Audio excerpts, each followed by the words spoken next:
সকলকে আরেকটি নতুন ভিডিওতে স্বাগত জানাচ্ছি। আজকে মাটির নমুনা সংগ্রহ করা হচ্ছে। আমরা এত বেশি রাসায়নিকের উপর নির্ভরশীল হয়ে পড়েছি যে আমরা আমাদের যে পরম্পরা চাষ ব্যবস্থা, সেই চাষ ব্যবস্থাটাকে ভুলেই গেছি।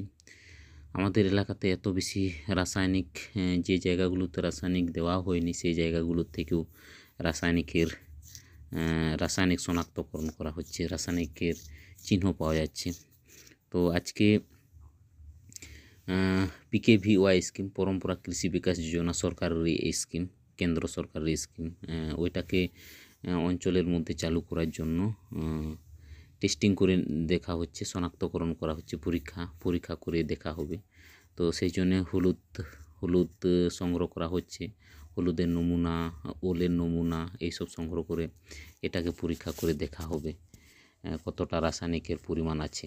বিভিন্ন জায়গা থেকে, একটি অঞ্চল থেকে নয়, বিভিন্ন জায়গা থেকে, বিভিন্ন ক্ষেত্র থেকে এটাকে সংগ্রহ করে পরীক্ষা করা হবে।